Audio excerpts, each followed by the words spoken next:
Buenos días, apreciados estudiantes. There'll be girls across the nation that'll eat this up. Babe, I know that it's your soul, but could you bottle it up? Get down to the heart of it, no, it's my heart. You're shit out of your luck. Don't make me tell you again. Love, love, love. Hey, Love, love, love, love. I do it, love. Love, love, love. Do it for. Yeah. Bienvenidos a la lección 2 de legislación comercial, laboral y mercantil. Estamos incursionando en el mundo del derecho mercantil. En el primer capítulo observamos un poquito de historia y lo que era el derecho mercantil como concepto y definición. Hoy abarcaremos un poquitico lo que es el capítulo 2, que involucra lo que es el comerciante y algunos actos mercantiles para comprender un poquitico en dónde se fundamenta este derecho. Entonces, nosotros cuando hablamos de derecho mercantil, pues necesariamente tenemos que definir qué es el comerciante. Esta definición la vamos a encontrar en el artículo 10 del Código de Comercio, que recordando es el decreto 410 de 1971. ¿Qué es el comerciante? Nos dice entonces el Código de Comercio que el comerciante son todas las personas que profesionalmente se ocupan de algunas de las actividades que la ley considera mercantil. Obviamente también se adquiere la calidad de comerciante cuando se ejerce por medio de apoderado, intermediario o una persona interpuesta. Como dice la definición, es toda persona que profesionalmente se ocupa. Esto no quiere decir que la persona tenga que ser profesional para ser comerciante, sino que desarrolle su actividad con una frecuencia tal que lo vuelva profesional, entre comillas, en su campo, o sea, que lo vuelva alguien que sabe del tema o del bien o del bien que ofrece o el servicio que presta. Entonces encontramos que en comerciantes puede ser el señor de la carnicería, don Pedro, puede ser Marisa, la señora de la peluquería, y puede ser don Facundo, el señor de la tienda. Nótese que ellos no son profesionales, no tienen un título profesional, pero sí se ocupan de un ejercicio y lo hacen de manera frecuente que uno puede decir que son profesionales en su área. Entonces, comerciante es todo aquel que desarrolle una actividad mercantil. Ya vamos a ver cuáles son esas actividades mercantiles. Es importante también decir que las personas que se ocupan ocasionalmente de actividades mercantiles no son comerciantes. Una actividad mercantil frecuente es una compra y venta de algún producto. Note que si yo de pronto compro y vendo mi celular que compré pero ya lo utilicé mucho, mi carro y demás, lo hago ocasionalmente, lo hago de vez en cuando, de pronto 2 años cada que cambio mi celular. Eso no me vuelve comerciante, porque no lo hago con la suficiente periodicidad que lo hace realmente un profesional o comerciante. Sin embargo, esas actividades mercantiles que realizo yo, porque es una actividad mercantil que la hago ocasionalmente, sí se rige bajo las normas mercantiles que están en la ley. Me dice también que toda la persona que tenga capacidad para contratar es hábil para ejercer el ejercicio del comercio. Y las personas que son incapaces para contratar se consideran inhábiles en el ejercicio del comercio. Los menores también, con autorización de su representante legal, pueden ocuparse de actividades mercantiles bajo la responsabilidad del representante legal de esta persona. ¿Cuáles son entonces esas actividades mercantiles? Las encontramos reguladas en el artículo 20 del Código de Comercio. Obviamente tenemos 19 actividades mercantiles que las veremos en detalle en las sesiones. Tenemos entonces la adquisición de bienes y título oneroso con destino a utilizarlos o a venderlos también. Esto quiere decir la compra y venta de mercancía. Lo que hablamos también de otra actividad es el tema de la adquisición de muebles, es decir, de bienes muebles o inmuebles también, que los utilizo para arrendarlos. Entonces, el arrendamiento es una actividad mercantil. El recibo de dinero con interés mutuo, como actividad bancaria, como préstamo y demás también. La adquisición de establecimientos de comercio, también como prenda de arrendamiento y demás. La intervención como asociado en la constitución de sociedades, que yo se asocio a una sociedad mercantil y administro esos títulos valores, es una actividad comercial. El tema de la negociación de otros títulos valores, las operaciones bancarias son martillo, el carrotaje, todas las operaciones de puertos, las operaciones de las empresas de seguro, lo que es el tema de empresas de transporte, las empresas de fabricación, transformación y manufactura.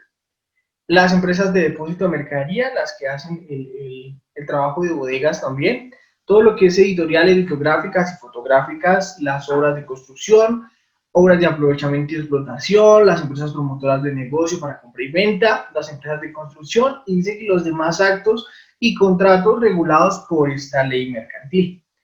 Recordemos entonces que la ley mercantil que la conforma, el Código de Comercio, que ya lo hemos visto, y la conforman todos los decretos, leyes, resoluciones, circulares y demás que se expidan con destino a la ley mercantil, al tema de actividades mercantiles. Como bien sabemos, el Código Mercantil después del 71, yo creo que del 71 a esta época pues han surgido bastantes cambios, ¿no? Entonces en el 71 no conversábamos de comercio digital o no conversábamos de la globalización, entonces sí el Código de Comercio está bastante, por decirlo así, lleno de remiendos que requieren pues ya una codificación mayor que permitan realmente agrupar todas esas actividades que hemos encontrado hoy en día, pues que aquí no las encontramos como tal, ¿no? Que aquí hablaríamos entonces de otros tipos de comercio, de otros tipos de servicios informáticos y demás, que no se encuentran como tal descritos así en las actividades mercantiles.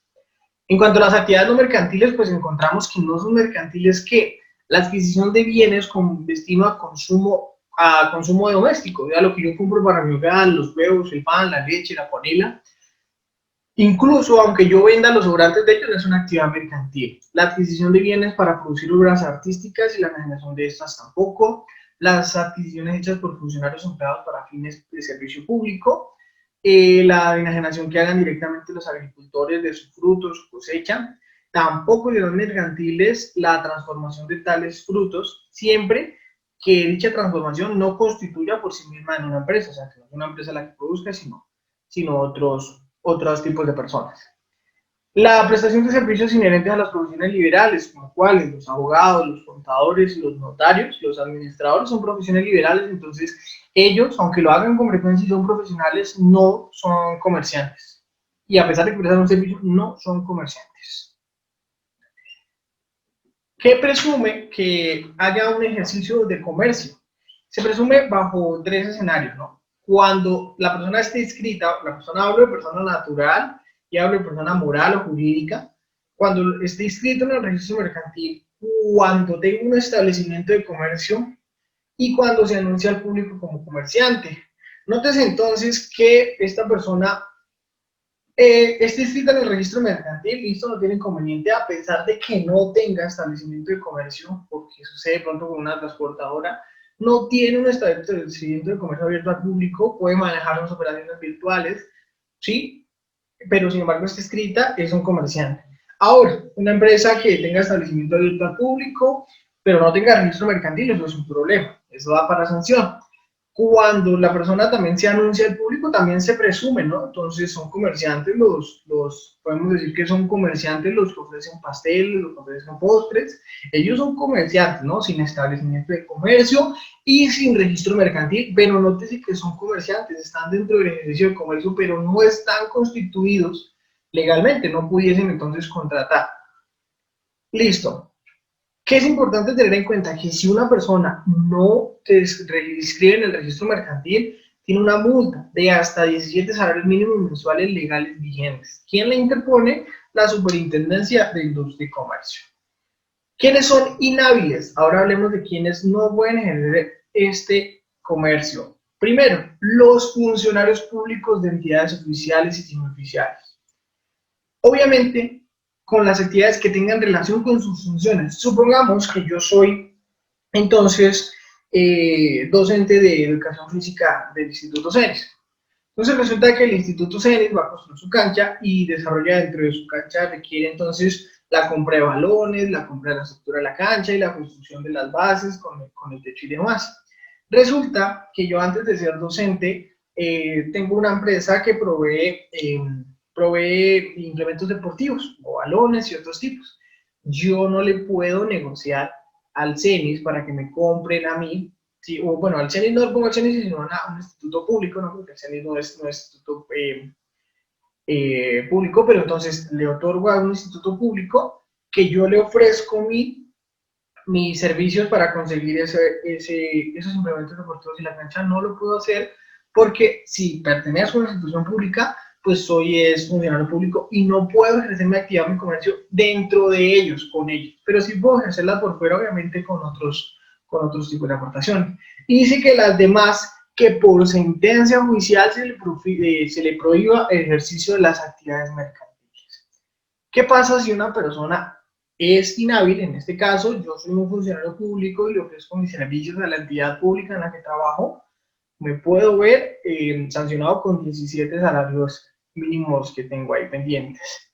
Este comerciante, suponiendo yo primero fui comerciante y después pues pasé a la institución pública o a la empresa pública, yo tengo que informarle a la Cámara de Comercio, ¿sí?, mediante una copia de posesión y acta, que yo ahora soy funcionario público dentro de los 10 días siguientes a la fecha en la que yo empecé a hacer ese trabajo, ¿sí? ¿Qué pasa? Y aparte de eso, yo tengo que informarle a mi trabajador, ¿sí?, que yo ya estoy en el nombramiento del cargo y que pues por eso que ya, entonces, quité la calidad de comerciante con la Cámara de Comercio para que yo pueda ejercer. Si no lo hago, pues obviamente yo puedo estar en su pena de perder el cargo o el empleo respectivo que tengo. Entonces es importante tener en cuenta esas claridades. ¿Qué pasa cuando a mí me sentencian?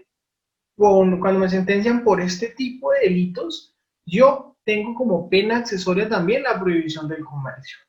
Delitos contra la fe pública, contra la economía nacional, contra la industria y comercio, delitos por contrabando, por competencia desleal, por usurpación de derechos sobre propiedad industrial y por giro de cheques sin provisión de fondos o contra una cuenta cancelada. En este caso se encontró una pena para ejercer el comercio de 2 a 10 años. Y pues cuando yo pierdo la calidad de comerciante, pues obviamente soy inhábil para el ejercicio de comercio. Esas nulidades que sería cuando ya pierdo la calidad, yo las puedo obviamente subsanar con el tiempo y puedo mirar a ver qué disposiciones me aplican para ya subsanar esa medida.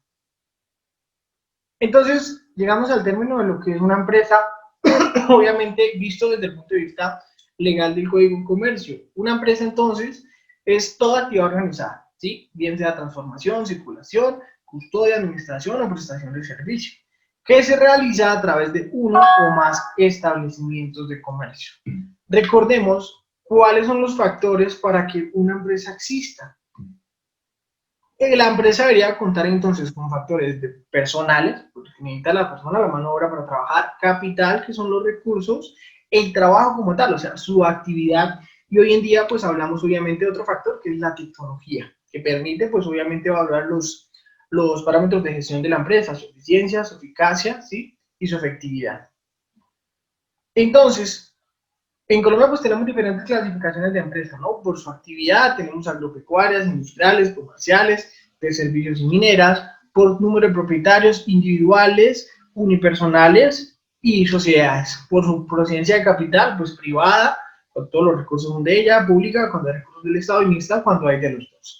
Y marco de información, pues ya hablamos de los grupo 1, grupo 2, grupo 3. Grupo 1 son plenas, grupo 2 son pymes, y grupo 3 son micro, que aplican contabilidad simplificada y demás. ¿Qué deberes tienen estos comerciantes? Bueno, el artículo 19 nos dice que deber del comerciante es 1, matricularse en el registro mercantil. Ya vimos qué pasa si no te matricula.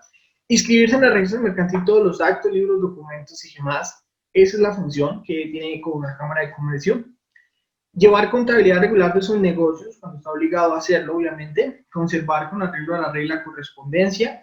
Denunciar ante un juez, competencia de cesación del pago corriente de sus obligaciones. Y abstenerse de ejecutar actos de competencia desleal. Dentro de esos deberes, entonces mencionamos el tercer deber, el tercer y segundo deber que implican los libros comerciales. ¿Qué son los libros comerciales que están regulados a partir del artículo 49 del Código de Comercio? Son los libros que la ley determina como obligatorios y auxiliares necesarios para el entendimiento de su actividad, de lo que la empresa realiza. Entonces, los libros comerciales, ¿sí?, conforman lo que es su contabilidad, sus registros, su información financiera y las disposiciones demás necesarias para comprender realmente este negocio, qué está haciendo, cómo lo está soportando. Estas normas obviamente autorizan realizan unos usos de diferente información, ¿sí? Que ya antes hablábamos solamente de procesos físicos, hoy hablamos ya de procesos magnéticos y demás que faciliten, pues obviamente, la labor que se debe realizar con los libros de comercio. Cuando hablamos para temas contables y hablamos de requisitos de contabilidad, pues se establece en el artículo 50 del Código de Comercio que la contabilidad en Colombia solamente se puede llevar en idioma castellano. Y por el principio o por el sistema de partida doble. Ese sistema de partida doble nos dice pues que en toda transacción no existe un deudor sin acreedor y viceversa. Entonces es importante tener en claro esta información y que en los libros pues debemos registrar la información clara, ordenada y fidedigna de los hechos que está realizando este comerciante, sujetos obviamente a las regulaciones locales vigentes. Que hacen parte de la contabilidad, hacen parte todos sus comprobantes que permitan comprender la información que está establecida en los libros. También establece el artículo 52 que por lo menos una vez al año y al iniciar sus actividades se debe establecer un inventario y un balance general de la empresa. En cuanto a los comprobantes de contabilidad, nosotros encontramos que estos son libros pues que son en orden cronológico donde registramos las transacciones y que como complemento el comprobante de contabilidad debe elaborarse antes del registro, o sea, debemos tener realmente el soporte que nos permita a nosotros realizar ese registro en el libro. ¿Qué nos dice con respecto a la conservación de documentos? El artículo 54, que la empresa deberá manejar una copia fiel de la correspondencia que corresponde a sus negocios. El término de mantener la correspondencia es de 5 años. Nos dice que debemos conservar los archivos de manera ordenada, los asientos con sus libros, de manera que en cualquier momento podamos verificar su exactitud. Antes era un tema físico, antes era un tema que necesitaba realmente que usted los tuviera ahí presos todos, entonces se generaban muchos libros. Hoy en día pues se maneja que debe existir, que usted los pueda imprimir en el momento en el que usted lo requiera, pero si usted quiere llevar todo su proceso magnético, lo puede hacer. Los libros deben cumplir unas características, ¿no? Las hojas pues se pueden remover, se pueden manejar y debe manejarse una serie continua. ¿Por qué? Porque debemos cumplir con unos términos que nos permitan a nosotros utilizar realmente esta información y poder asegurarnos que su información es fidedigna. ¿Qué prohibiciones hay con ellos? Está la prohibición de que no se pueden alterar los asientos. ¿Sí? Si usted le toma un asiento, pues o le crea una nota de crédito cuando haga una factura o le mira el correspondiente tratamiento contable, pero su asiento debe quedar ahí registrado a menos de que lo anule antes de que se haya referido al hecho económico. No se puede dejar espacios que permitan pues la manipulación, no se pueden hacer correcciones como tal de los asientos, aunque pues aquí nos habla un poquitico de antes, ¿no? Porque pues en temas digitales se maneja un poco diferente. No se puede borrar o tachar en parte los asientos y no se pueden arrancar las hojas o alterar el orden de la misma, mutilar o alterar archivos electrónicos. Bueno, ¿qué pasa con estos? Pues obviamente sin perjuicio de otras sanciones, como las del artículo 19, 52, 57, 55 y 59, la sanción por este tipo de prohibiciones pues es de 10 a 1000 salarios mínimos mensuales legales vigentes. Si hiciéramos la de 1000 por el salario mínimo actual, hablaríamos de multas de 870 millones de pesos entonces de más. Entonces, hay que tenerlos en cuenta. Con esto terminamos entonces lo que son los comerciantes, los actos mercantiles, que los veremos un poco más a fondo ya en la sesión, y aquellos deberes y prohibiciones que se deben tener en cuenta todo comerciante. Muchas gracias entonces por su tiempo y nos vemos en la próxima sesión. Dios los bendiga.